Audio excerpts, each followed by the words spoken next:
Amazon is always going to be part of the foundation of a strong e-commerce portfolio, no matter what you do or how you start, wherever you start. Yeah. It has to be integrated at some point. Yep. All right, guys, how do you beat big tech? You like and share and push comments, negative or positive. I don't care. Tell us you hate the show. It doesn't matter. Engage, comment, go to YouTube, Spotify channel, Apple, whatever. Just help this message get out.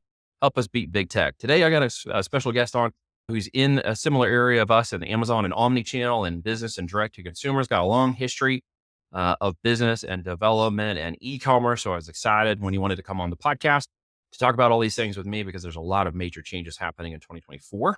So I want to welcome you, Will, to the call, dude. Let's chat about all things e-commerce, man. Neil, thanks for having me. Excited to be here. Well, so for the audience, where are you located? Just out of curiosity, you don't have to tell them your address. Don't do that.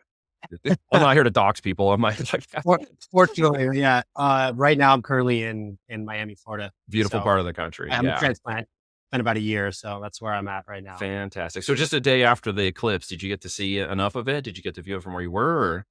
I saw enough people on social media talking. Oh yeah, well that was certainly the big thing. What was your favorite eclipse conspiracy theory? Was it the rapture? Was it the earthquakes? Which one? Was it For me, it was more about the memes. The memes. There were some good memes this time. Right? Oh yeah, just people. It's just too much, and then just people just going at it like, just get back to work, people. Right? Like, oh crap, we have to go back to work today because the world still works. You wake up on Tuesday and go back to work. Right. Where we were was about 97% totality, and only about an hour and a half to 2 hours from us was full totality. So a little 2-lane road that we normally go up and down to get to our small town out here in the middle of nowhere was just jam-packed with cars. I mean, just miles and miles of cars. I've never seen it like that before. They had all the intersections with police officers to keep the traffic moving, and it was just a sea of traffic. I've never seen anything like that out here. Is that because of like less light pollution in the area and just in general? I mean, I don't know if that even affects anything. I'm just trying to think of your totality. It literally was 100% in just only 2 hours from us. So it was a really great place. You have to do the location directly. Yeah, a lot of the areas, it's kind of an artery to get to that location, which is not usually very busy, hardly at all. Yeah. And it was jam-packed wall-to-wall cars for just miles on end. And damn, wow, that's really strange for us. We moved into the country to kind of get away from all that. And here we are trying to navigate a 7-minute drive that took 30 minutes. We're like, well, what in the world? I mean, I can't even tell. Let's not talk about traffic. Yeah, well, you guys live in traffic central. I would not live where you are. I live in Miami. You can't win on the traffic. You can't win on the traffic thing. No. So in e-commerce, you can win. So let's get into the business stuff for a bit. So have you always been in e-commerce? Has that been your thing? Not necessarily. My background is actually, if I go, years back, a decade plus, I started in the tech industry. So I was working in sort of tech sales consulting for sort of small startups and started Fortune 500 in the healthcare industry. And that led to obviously doing sort of side hustle things. We talk about circa 2014, 15 was around when I first got involved in e-commerce. That was your typical kind of Amazon that's how I injected myself into that scene on a private label kind of development thing. I would say a failure in terms of revenue and making money, but a success in education. And that sort of kicked me off into, the last few years and compounding that into actual successful e-commerce, initiatives leading into doing it as a service for others. Yeah, that's fantastic. So do it yourself, then do it for others. I hope that's the case with everybody, but it doesn't turn out to be that way in our industry, does it? It does not. It does not. It's a fast-paced industry that's got a lot of people all over the place that are inauthentic and authentic. Yeah. And successful people, and also just being the mix of third-party platforms as well as doing it on a Shopify type of thing where you're not sort of, I should say, you're not the mercy of Amazon and their rules and their it's just a very, very, very complex environment. Yeah. That changes literally by the week. It does. It's sometimes by the day. And it is let's break down the pros and cons because we never like to just pontificate on all the pros, and life is all roses and there's never any challenges. Right. And quite frankly, the misnomer that everybody and anybody should be an e-commerce operator is actually not true, especially if you don't want to invest in the knowing of how to do it the right way in the right place and just think, well, I can just do it myself. Man, it's never been a more difficult, complex time to just try to do all this stuff by yourself. Absolutely. I mean, even if you're, you do it yourself and you get to a point always where do you want to scale past what you've created, you're going to have to, involve others and build out a 100%. team. It's a whole other conversation to have, right? Or hire third party to assist if you want to take it to the degree that most people really envision when they jump into it, unless it's a passion project on a Yeah. certain product or something like that. But So let's unpack that a little bit. What makes let's start with like, what is going to be difficult in your mind this year in 2024? And then where do you see the opportunities? And I guess we could start on the positive side in terms of opportunities. no, let's start on the negative side first. Okay. All right. Yeah. I guess it leads into the positive part leads into why they're positive because of the negative. No, we got to go with the negative so we can overcome them with the positive. Come on, man. You're right. Mark. I mean, there's factors that always play into all forms of e-commerce every year. So it's not really just a 2024 thing in general, but as more, if we just talk about Amazon as a platform, right? You know, I don't really like the term, oh, it's so saturated. Because yes, it is to some extent, for people who do it in a general way, right? You got millions of sellers, but half of those that are registered are, you know, maybe selling out of their garage, or they just have an account and never really sold the product or whatever it may be, right? Yeah. So you really can cut that number down. It's less actually saturated in certain kind of sectors. But I think a big thing is if we look at wholesale and suppliers and that kind of thing, the competitive landscape around that and Amazon's policy is constantly changing around that, and them automating more stuff with algorithms and stuff like that. The bigger they get, the more they bust out of their seams and become less seller friendly. And I think that's been, Amazon's been plagued by that for a lot of sellers, been around for years, right? Decade plus, whatever. Yeah. It's constantly, you're constantly swimming upstream with trying to dodge what's coming around the corner on the Amazon. Doesn't mean you cannot be successful. I'm not saying that. Be plenty of successes on Amazon. Well, we'll talk about some of those for sure. There's definitely challenges of navigating that. Any more than I'd say there's challenges. Well, my experience personally, there's challenges with navigating meta ads because I've both had opportunities and gotten banned for just dumb reasons that weren't even my fault. And so everybody wants to sort of love to hate on Amazon, but forget there's all these other complexities in the channels operating anywhere else. And even a gentleman I had on last week, Zane, who's very, very good at the TikTok shop, and one of his primary channels is TikTok shop, and he's constantly getting violations. He's constantly getting dinged. He's like, oh my gosh, are they going to shut my account down? Like he's constantly fighting a battle with that thing at a very high level right now, 5,000 to 10,000 a day. Meta ads. So he's not, he's doing ads on TikTok, but he's discovered there's a limitation about 2,000 a day to spend. And so he's doing a lot more on his affiliate side, but then he's constantly running into problems with shipping or delays, and TikTok is being very like strict. So again, just challenges with a Wild West platform and an opportunity. And while it's a great discovery platform and it's turned into a really cool opportunity, there are its own challenges. You make a very good point there, right? Yeah, absolutely. That's 100% it's the curse. And also the great thing about it is that you're in this Wild West, as you put it, right? As you alluded to, that's like sort of a ground floor type of opportunity. But what comes with that is they are figuring out themselves still. So they're, you know, slicing and dicing different different like tech, automating different things, just like Amazon's doing at a large scale, but like trying to figure out what is their place in all of this, right? And that has a trickle down effect to just being a seller in general.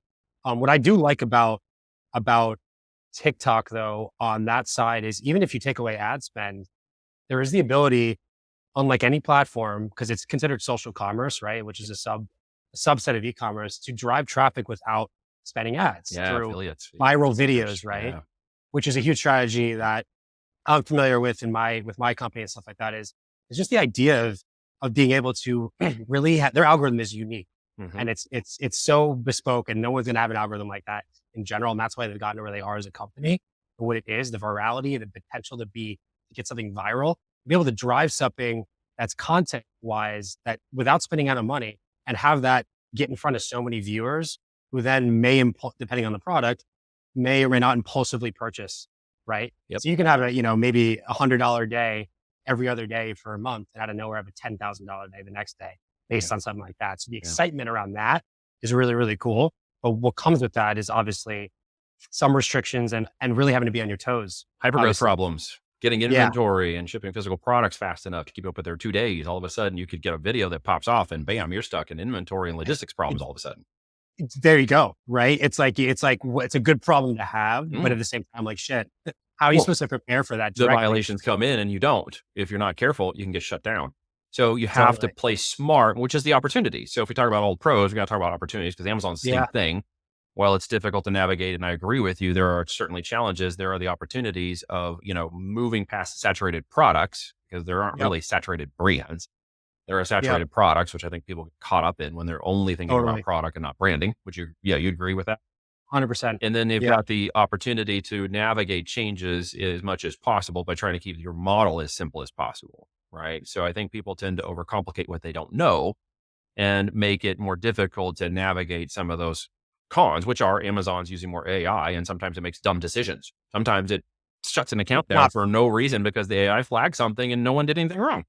Yeah, and it It's could be their frustrating. own product that they develop, that it's their own brand and Oh their yeah, it could even be a patented product. It copyright. doesn't And matter per se. yeah, It's an AI system that needs a human behind it to kind of fix it, right? And that happens yeah. more often I than mean, not. that's It seems the like third party, right? It's what's the biggest risk in all of these is that you don't own the platform and on it's a third platforms. party. You're at the mercy of the third party, right? Well, They nobody can do really whatever. does on the platform, do they? I mean, at the end of the day, unless you're Zuckerberg or Bezos, you don't own a platform unless you're going to go build your own. Even if you set up on WooCommerce and Shopify or your own website, I love how people So are like, well, those are my own platforms. Like, well, not technically, unless you own the technically, it's servers and not you own the backbone.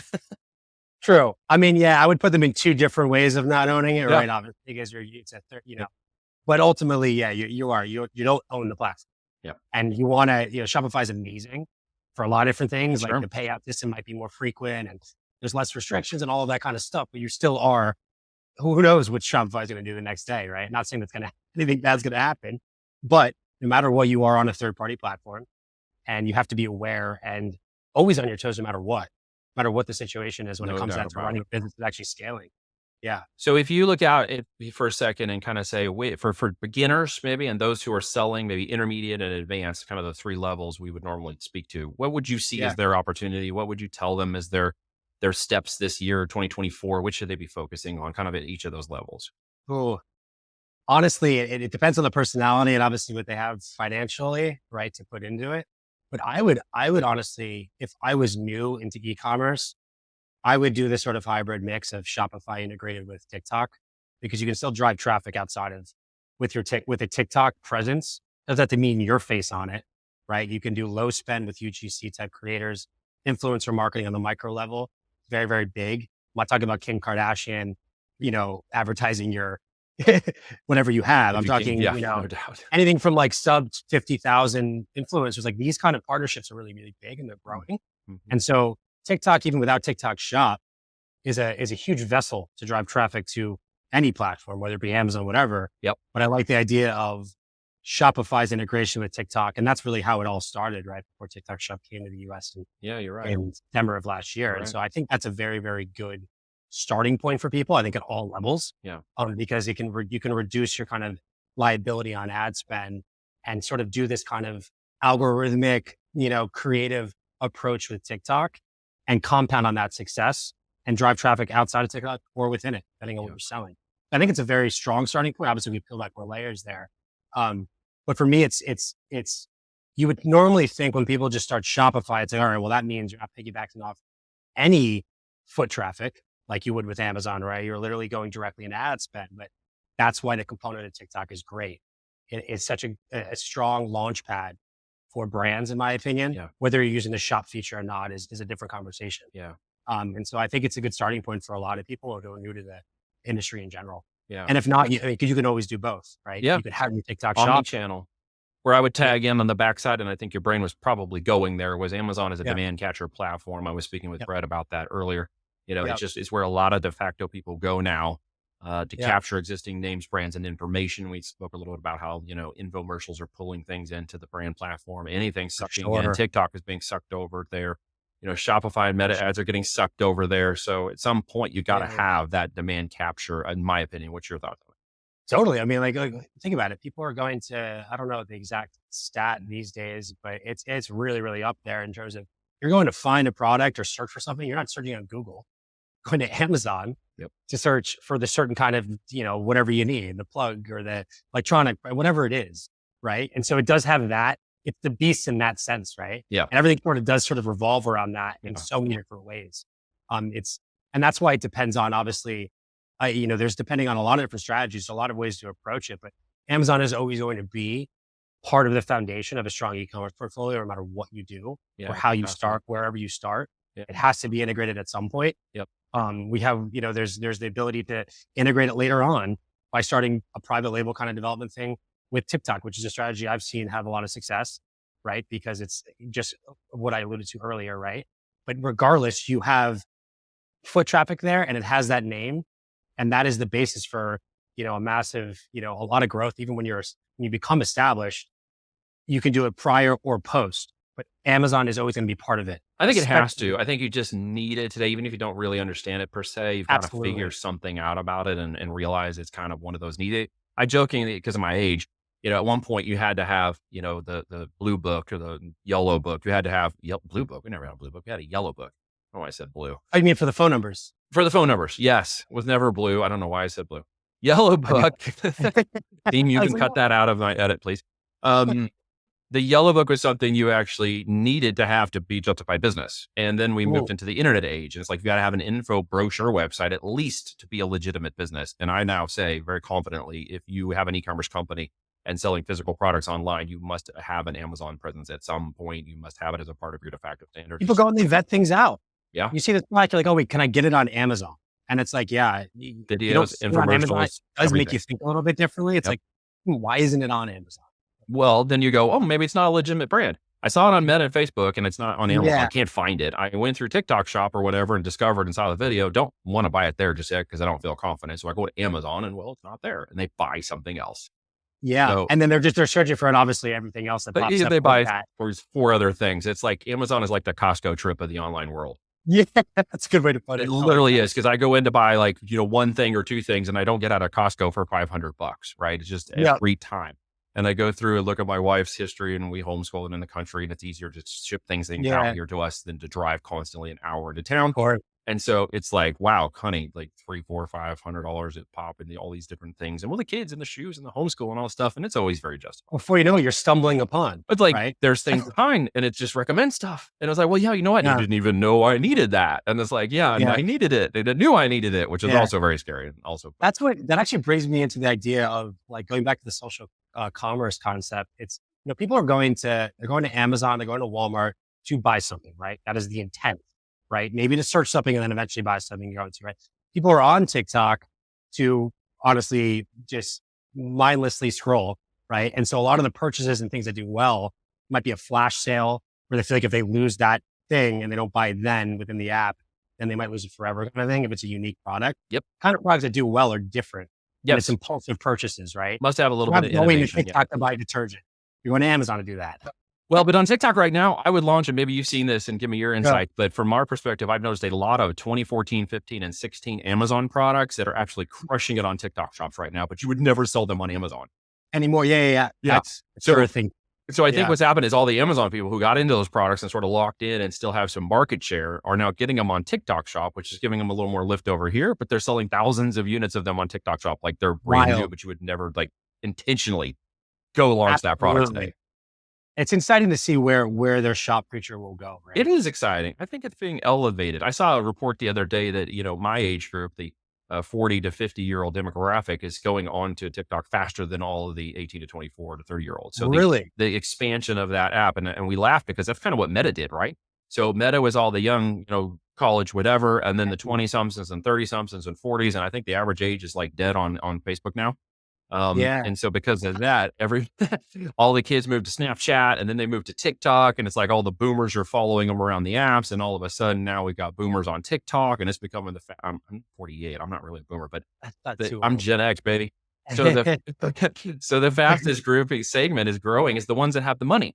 And they actually just, not to interrupt you, but I just saw something recently about this. I didn't look too much deeper, but I know it's from a reliable source, and you probably are aware of this. It's very recent news about them releasing a static side of TikTok on the social media side where it's not all videos. Forgot what the name of it. I missed that. I'm gonna look that up. They're going down that route. Okay. Which also just shows, it plays in the fact of like how Instagram in general as a social media app has gone back and forth on like, oh, we're big on Reels. Now we're images. You're right. All that kind of stuff. Interesting. Yeah, that will open up a new different target demographic of images. That is true. Yeah. I do know that they have just opened, and you probably know this, or they're doing a very quiet beta of FBT fulfilled by TikTok. Did you hear about that? Yeah, our company, we're a multi-channel partner of TikTok Shop. So we get those Get those those new notices. updates of where they're going with stuff. The FBT, we'll see how that plays out too. That's a Well, it whole didn't do other. so well for Shopify, did it? Uh-huh. It's What not an happened over easy there thing for those? Yeah. to replicate, right? And then Yep. you also have, just speaking of this now, Mercado Libre too. Mhm. I actually, and this is not to like reveal a bunch of stuff with them. They're making a US presence for US sellers to sell in Latin America and Mexico too, with their Oh, own that's nice. fulfillment things where you can send products to US Fantastic. warehousing that's done by Mercado Libre. And then, yeah, Not bad.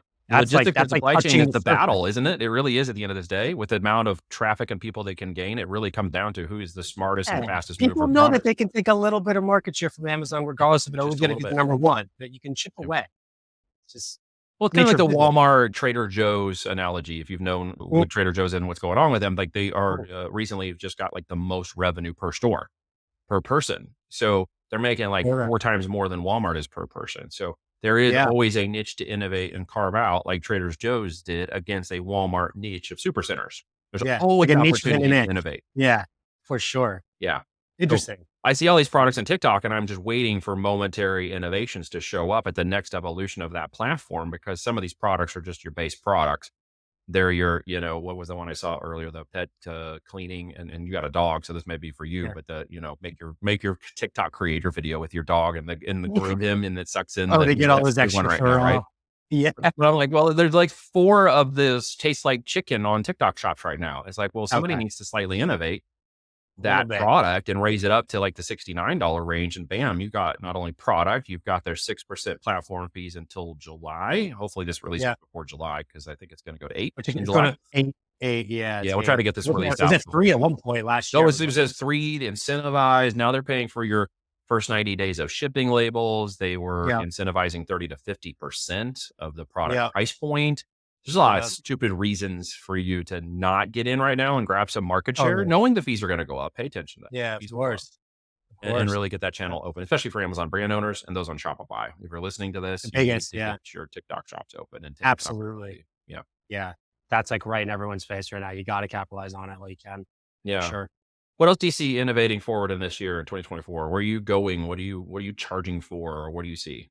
Honestly, if we go back to Amazon international markets, International uh, markets? Okay. yeah, I am really, really bullish on the Middle East. Okay. So The UAE? UAE, Mhm. big one. Amazon, not specifically particularly in Saudi Arabia, but Saudi Arabia's e-commerce system and how they're just doing things in general, even with their infrastructure. There's been a lot of news over them the last year. They're like sort of going in like the UAE direction, believe it or not. I mean, people hear that name Saudi Arabia, they're like, oh, this is what? Right. But a lot of they've been holding a lot of international competitions there for e-commerce and stuff like that. So there's that piece. And then there's also obviously also the EU. I mean, that's big. Germany's always been a big one for Amazon, Italy, UK, etc. But in terms of manufacturing, that's what's always sort of excited me over the last couple of years is seeing Latin America become more of a staple place to really get products manufactured. I mean, obviously it's primarily Asia still, no matter what. Yeah. But what I do in my business and stuff like that, personal ventures with manufacturing, I have contacts in Mexico and in Colombia. And yeah, the labor might be a little bit more expensive, but if you look at trade relations and Tampa Bay being sort of like the entry point into the US from Latin America and stuff like that, and Caribbean countries and stuff like that, I'm really, really bullish on just the constant kind of, adaptation of that being the place where people get stuff especially for potential geopolitical reasons down the line, right? It's always good to make sure you have contacts outside of China and Vietnam, Oh, yeah. right? And there's obviously India too, which is Oh, obviously yeah. Yeah, we do a lot of stuff in India, which is Yeah. great. Most people don't realize you can Yeah. do so much more in India now than they, a lot. and especially after Yeah. COVID, they really geared up a lot of the stuff that China was facing. They geared up a lot of. Yeah. And then this is that question I could talk for an hour about exciting stuff, right? I think, we know AI is a hot topic on everything, right? Sure. And there's different versions of AI. I mean, it's all AI, but people think when I say AI generated content, people think automatically like some AI avatar or something like that. Yeah. Just basic animated, but obviously AI driven animation hits a lot of different ways for products and product marketing. And it goes back to the creative side of being able to, you'll have to spend money to get it created by someone who can do that, but you can do high volume creativity for a platform like TikTok. That's AI animation. Yeah. That is catchy with trending voiceovers and stuff like that that can really organically push product or push traffic to your I've product. seen it over and over. I've done it just using free software like CapCut Yeah. to make these Yeah. animations and I think it's only going simply. to be improved upon and better and more and used more Yep. widely. And people are going to start not being like, oh, this is sort of weird. They're going to be like intrigued by it. And it's going to be more of a norm, I think, over the Yeah. next, 6, 12, 18 months. Is anything So, scary about AI? of course. Yeah.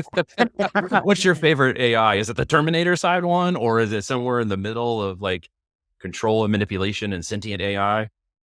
I think it's what interests me is the like you can do say like everything from customer service to sales calls and actually sound like a human. No, And this that is is very crazy. scary because Hmm. it's just better and better and better and better.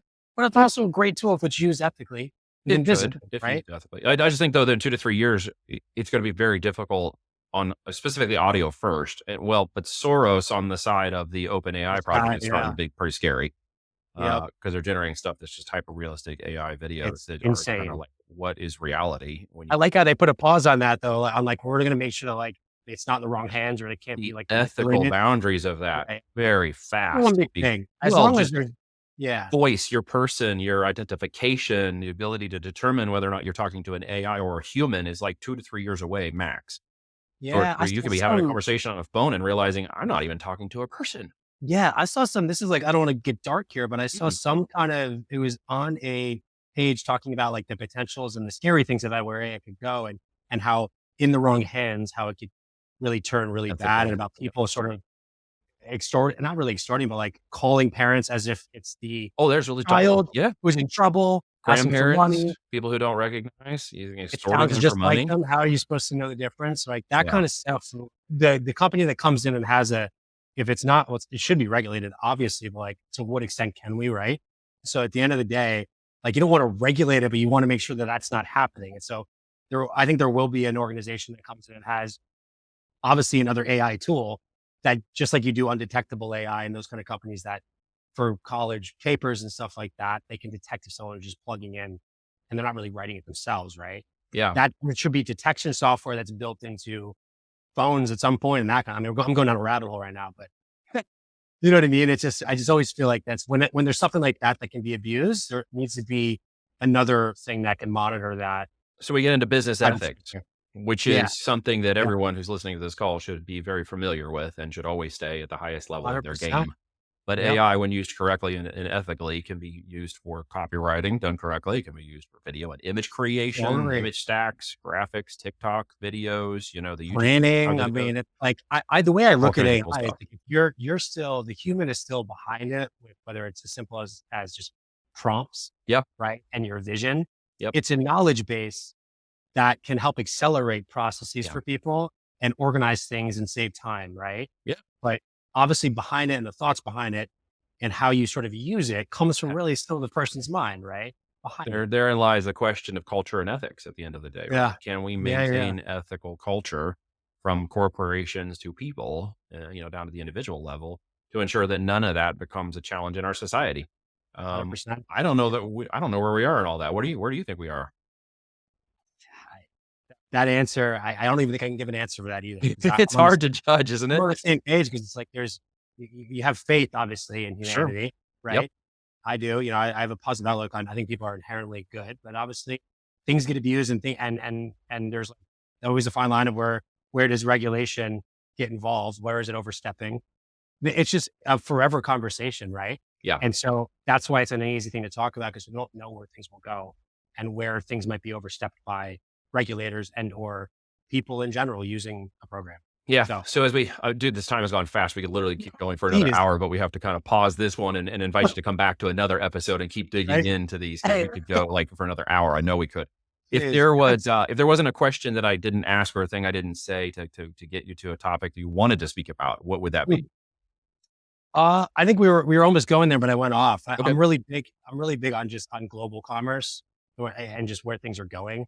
Like if I just look at in general, like what I do and where clients and people I've worked with are, like I sort of foresee you're successful in the US on all these marketplaces, and don't forget about the US is ahead in e-commerce, right?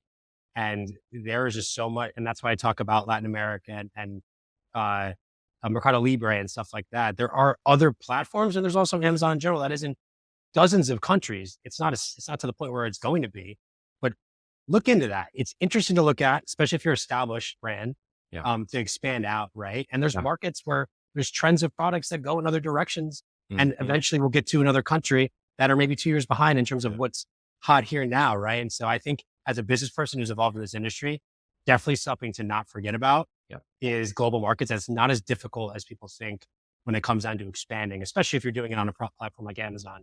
I agree. It's not when, it's if, just to claim my personal clarification. I agree with you totally, but it's when. And we always talk about focus and developing brand and space, especially on Amazon, where it's enough battle, enough focus to try to get that moving, even if you're an established brand, to really become comfortable.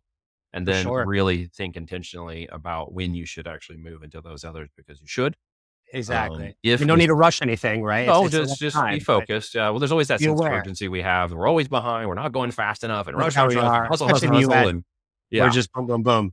Take my neuro supplements and nutraceuticals and go. Yeah, neuro gum. I bought that.